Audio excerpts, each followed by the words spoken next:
तो अगला टॉपिक हम लोग संख्याएं स्टार्ट करेंगे। संख्याएं भिन्न भिन्न प्रकार की होती हैं, कई प्रकार की होती हैं, जैसे प्राकृतिक संख्याएं, पूर्ण संख्याएं, पूर्णांक। और पूर्णांक के भी तीन भाग हैं, तीन पार्ट हैं, धन पूर्णांक, शून्य पूर्णांक और ऋण पूर्णांक। सम संख्याएं, विषम संख्याएं, भाज्य संख्याएं, अभाज्य संख्याएं, परिमेय संख्याएं, अपरिमेय संख्याएं, वास्तविक संख्याएं, काल्पनिक संख्याएं। ऐसी कई प्रकार की संख्याएं होती हैं जिनको हम लोग आगे जिनका स्टडी करेंगे। तो अभी हम बताते हैं प्राकृतिक संख्याओं के बारे में। प्राकृतिक संख्याएं, प्राकृतिक का नाम ही प्रकृति के नाम से रखा गया है, यानी कि प्रकृति में जो वस्तुएं जिनका अस्तित्व प्रकृति में है, अगर उनकी गणना करना है तो हम लोग प्राकृतिक संख्याओं का प्रयोग करते हैं। जिनका अस्तित्व इस प्रकृति में विद्यमान है उसकी गणना हम लोग प्राकृतिक संख्याओं से करते हैं, और ये स्टार्ट होती है एक से। एक, दो, तीन, चार, और ऐसे ये अनंत तक चली जाती है, यानी कि इसकी कोई सीमा नहीं होती है। आगे हम लोग पूर्ण संख्याओं के बारे में बात करें तो पूर्ण संख्याएं वे संख्याएं होती हैं जो जीरो से स्टार्ट होती हैं। जीरो, एक, दो, तीन, चार, डॉट डॉट डॉट इन्फिनिटी। यानी कि प्राकृतिक संख्या, अगर पूर्ण संख्याओं की अगर हम लोगों को परिभाषा बतानी हो तो प्राकृतिक संख्याओं के परिवार में अगर जीरो को ऐड कर दिया जाए तो वे पूर्ण संख्याएं बन जाती हैं। आगे पूर्णांक है। पूर्णांक की परिभाषा, पूर्णांक में तीन चीजें आती हैं, धन पूर्णांक, ऋण पूर्णांक और शून्य पूर्णांक। तो जो धन पूर्णांक होते हैं, तो प्राकृतिक संख्याओं को अगर हम ले लें तो ये धन पूर्णांक हो गए, और शून्य को हम ले लें तो ये ऋण शून्य एक पूर्णांक हो गया, तो उसका एक स्पेशल नाम है शून्य पूर्णांक। और अगर प्राकृतिक संख्याओं की आगे हम लोग एक चिन्ह, अगर माइनस चिन्ह हम लोग लगा देते हैं, ऋण चिन्ह अगर हम लोग लगा देते हैं तो वही ऋण पूर्णांक हो जाता है। यानी कि धन पूर्णांक के आगे हम लोग धन भी लिख सकते हैं, +1, +2, डॉट डॉट डॉट।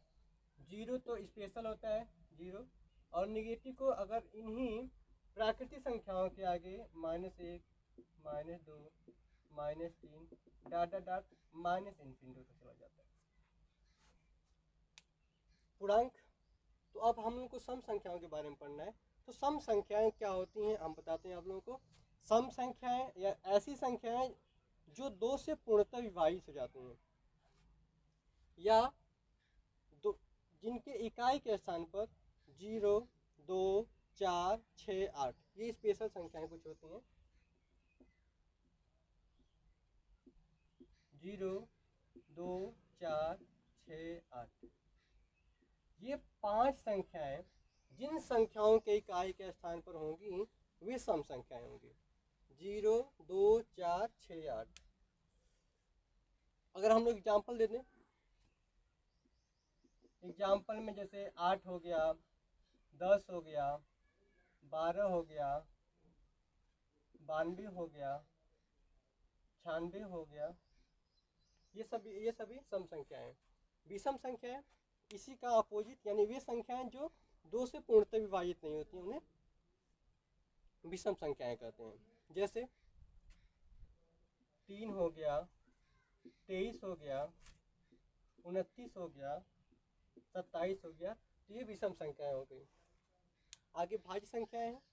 तो भाज्य संख्याओं के बारे में जानने से पहले हम लोग को जानना पड़ेगा कि ये गुणनखंड क्या होते हैं।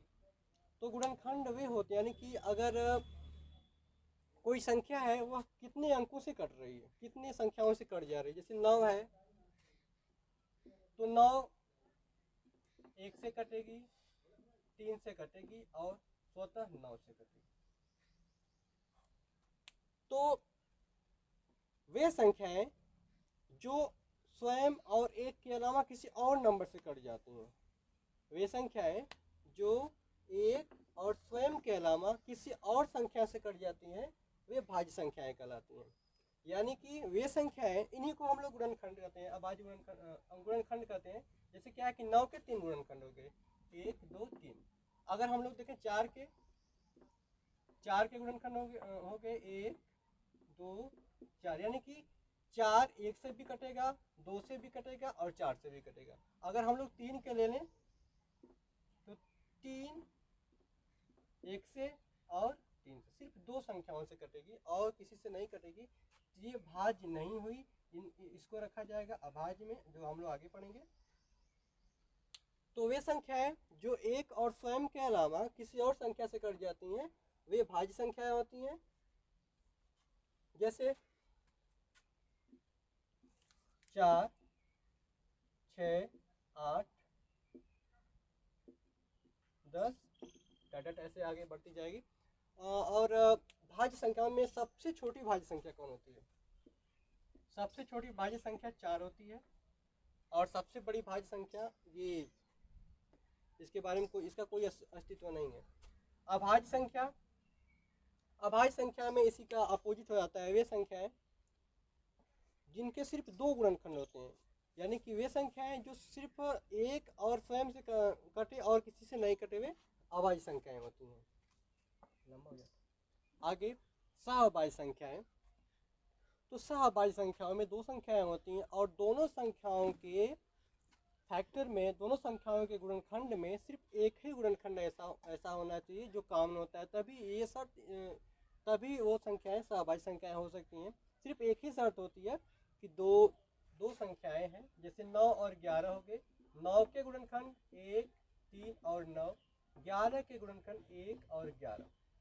तो 9 और 11 के गुणनखंडों में सिर्फ एक ऐसा गुणनखंड है जो कि कॉमन है।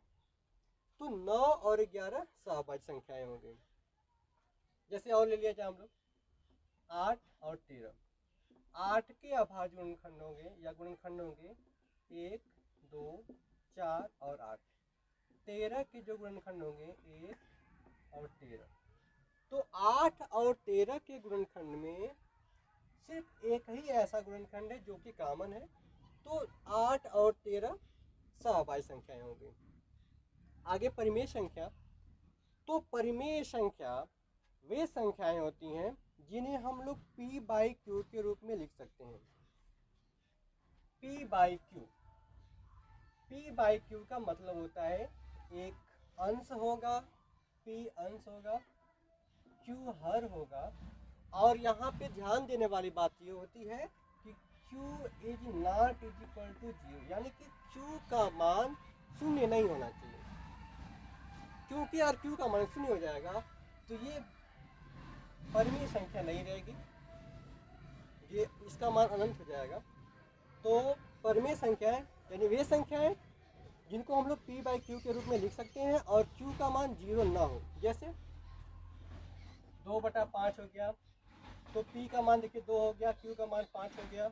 यहाँ पर ऐसी कोई मतलब जो शर्त है यहाँ पे q का मान 0 नहीं होना चाहिए, ऐसी कोई शर्त को अनफॉलो नहीं कर रहा है।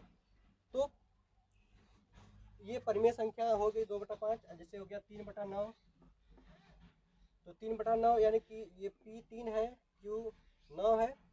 तो यहाँ पर भी ऐसी कोई मतलब कि शर्तों का उल्लंघन नहीं किया हो रहा है, मतलब कि q नॉट इक्वल टू 0।